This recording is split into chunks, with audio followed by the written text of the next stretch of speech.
What's going on, Cage Thunder fight fans? I am the voice of Cage Thunder, Jake Digman, and I am pleased to be joined right here tonight by my special guest. He is competing on the upcoming Cage Thunder 31 event on Saturday, April 12th at the Chapparells in Akron, Ohio.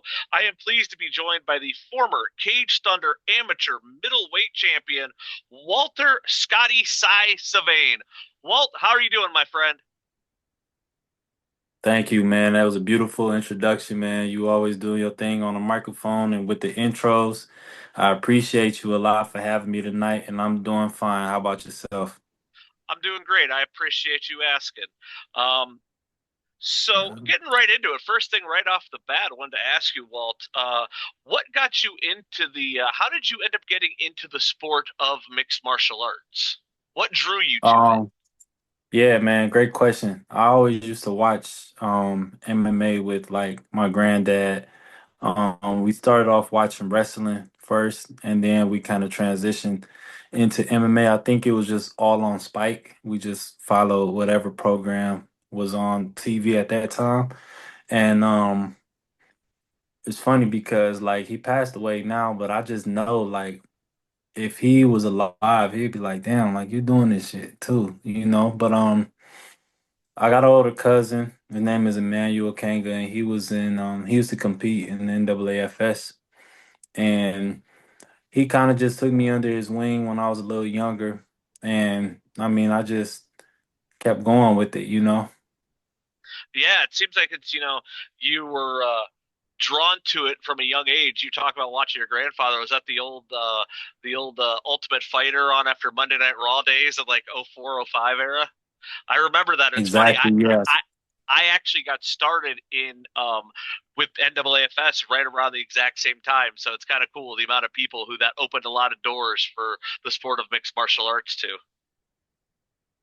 Yeah, yeah. I know the old MMA scene. So Right. That's awesome. And speaking of the MMA scene, or one of the old school gyms that has been around of Ohio and has made their mark in the world is where you train out of Strong Style. How did you end up at Strong Style, and how that whole process for you becoming a part of the gym up there come about?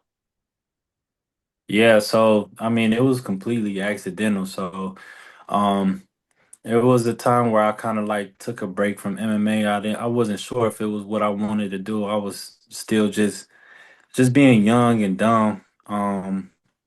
And I feel like at that time I was bumping my head a lot, and I feel like it was just a time in my life where I was just trying to find myself.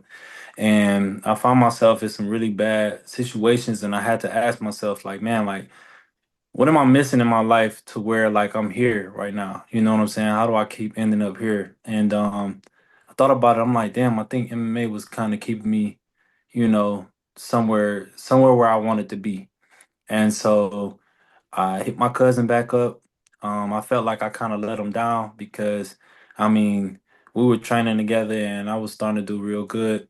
So he ended up moving to California, but he was like, hey, because I was going to another gym, and he was like, "No, don't go to that gym. Go to this gym, 6900 Granger Road." He's like, "That's a much better gym for you.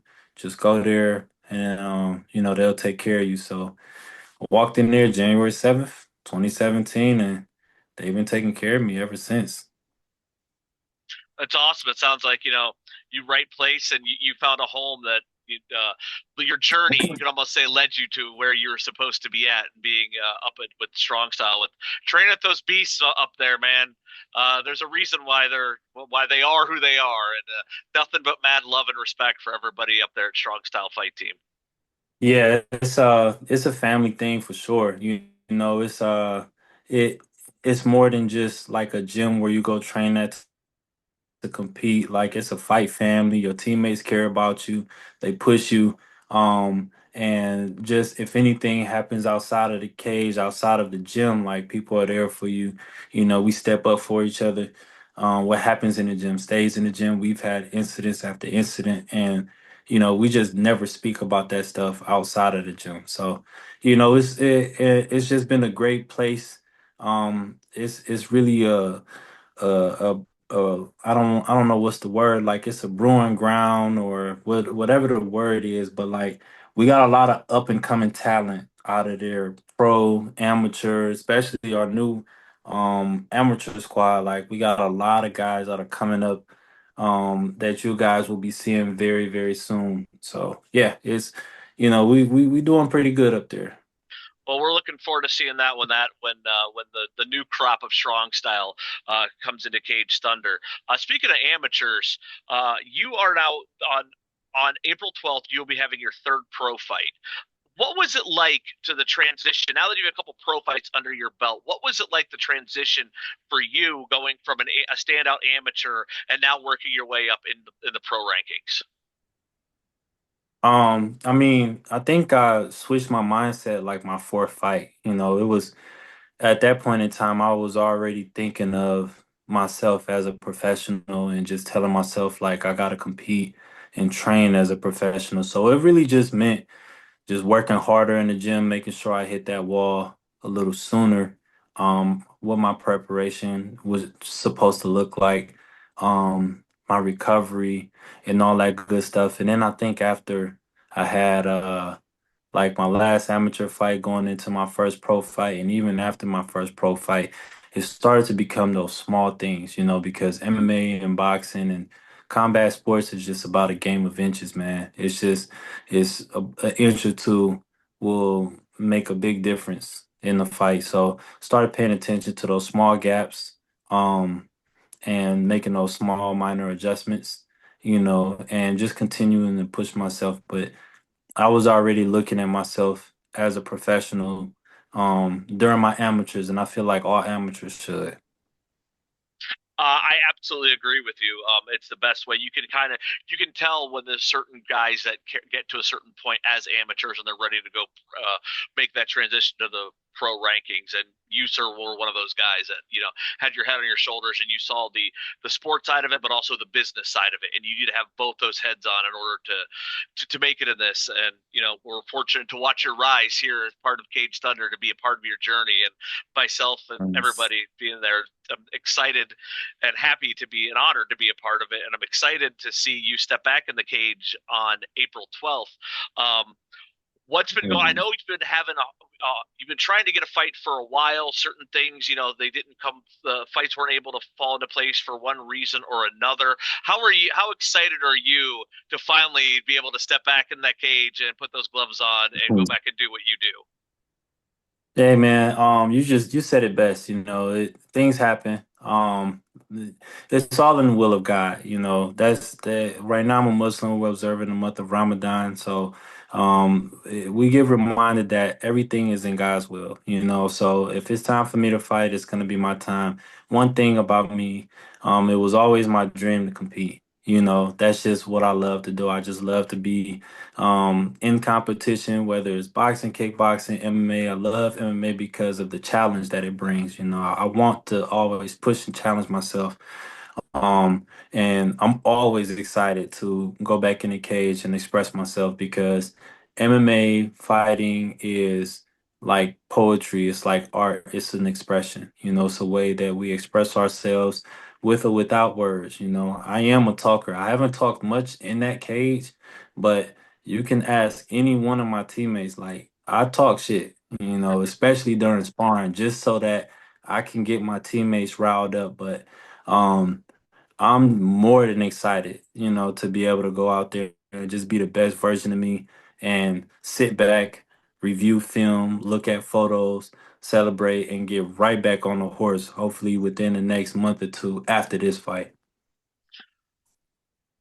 What's it like for you fighting in it's Akron, but it's right around your own backyard, and you take it on somebody who comes in from out of state or an opponent like that. What's it like for you when you walk out there and you have the adulation of all of your supporters? Um, to be honest with you, I mean, it throws a little bit more pressure on just because like everybody coming to watch you, but they never come to the gym to watch you. You know what I'm saying? So, Yeah. but at the end of the day, it doesn't make a difference. Yeah, it is what it is. But at the end of the day, it doesn't make a difference because once that bell rings, it's you and that man. It's time for you to perform. Um, and all of my training has prepared me to be here. So whether I'm 30, 40 miles away from my house or 400 miles away from my house, the trainer remains the same. The goal remains the same. So, I'm going to apply myself the same way. Uh, and it's to go in there and dominate from bell to bell. Where did you get your nickname from? Scotty, Yeah, yeah. So, Scotty may his soul rest. It's my god brother, and we grew up together and stuff like that. He lost his life due to gun violence. So in order to keep his name alive, I just adopted it. We just kept it going that way. But it was something that we used to kind of throw around when we were younger. Anyways, we used to call each other Scott, and I just kind of roll with it. And I embrace it. A lot of people always think that's my name, and I mean, I love it. I love it because it just keeps his name alive. that's really cool. I actually never knew that, and I always wondered that from where that came from. That's very touching and very cool that you And do it's just that. homage. It's an homage. Yeah, I love that. What advice could you give to someone if they're walking into the gym for the very first time, or they want to be, they want to be a fighter and train and fight in MMA? What advice could you give to someone who's seeing this for the first time and they want to follow their dreams as well? Um, that's a very good question, actually. So the advice that I would give to a fighter that is just walking into the gym and, or a new person, and if they don't know if they feel like this is their dream, apply yourself 100%. Just be a sponge. Don't act like you know everything. Don't beat yourself up. If you get beat up, you were supposed to get beat up. It's the gym. This is not the fight, right? And if you beat somebody up, it doesn't matter. This is the gym. This is not the fight. The only things that matter is when the lights are on. Who are you then? Okay? So just take everything, go home with it. Don't ride the highs too high. Don't go too low with the lows. Level yourself out. All right? And make sure that you are doing this for yourself. Because the day that you lose, all those people that were cheering for you, all those people that came to all your after parties and all that stuff, they won't be there. All right. And you have to then ask yourself, do you really want this? Because it's for you. Whether people show up or not, do you still want to compete? Do you still want to get in that cage with another man and allow yourself to get beat up? Are you okay with your family seeing that? And why? What is your purpose? Understand your true, deep purpose of why you're here. If you have a strong enough purpose, then you will do great. It does not matter. That purpose will be unmatched. Your will can never be broken if you always remember your purpose. Some days you won't have motivation, but if you remember your purpose, you're gonna have that discipline and that consistency to get your ass right back in that gym. So that's what I would tell a person that's just, trying to come in and train. Again, another excellent answer, man. This has been great sitting down here with you. Uh, just a couple more for you. Then I know you're Yeah. right in the middle of training. Let you get to do what you're gonna do. Um, what should Cage Thunder fans expect come April 12th from Walter Savane? You're taking on Anthony the Vigilante Wilson. What should fight fans expect? Well, just expect a fucking fight. Anthony knows how to fight. He knows how to wrestle. He's a veteran, right? And he's a sneaky veteran. Like he be doing little stuff. I've been studying him a decent amount. Some people don't think he has ground game. Like, no, he's got some ground game. So I got a lot of respect for Anthony. Expect us to come in there and just fucking bang, man. You know what I'm saying? I'm excited to get in there. He signed the contract months ago. I know he's excited to get back into action. Man, let's just be happy that I'm gonna put on the show. You know what I'm saying? And we're coming back with that dub. That's for sure, for sure. And I'm looking forward to the fight. You know, as always, I'll have the best seat in the house. It's a nice perk of the job. Hell Um, yes. uh, One last question, I'll let you go. Walter Savane, what is one thing about you that would surprise fight fans to know? Damn. Oh, um, my favorite snack is movie theater popcorn. So I'm not talking about the flavor movie theater. I'm talking about going to the movies just to get that movie theater popcorn and coming back home. People are always so surprised either when they see me at the movies or if we just hanging out. I haven't seen a movie in maybe 3 years, but I've been to the movie theater a bunch of time within those 3 years. So that's one of my favorite snacks. And yes, I will drive miles to a specific movie theater just to get their popcorn. And yeah, so that's something a lot of people like don't expect from me.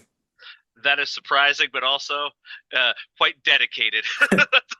I'm just That smiling just thinking about it. I want some now. I think we all know what you got going on April 13th. Walter Savane, I want to thank you so much for joining me. Before I let you go, is there anybody out there that you would like to send a shout out to or thank?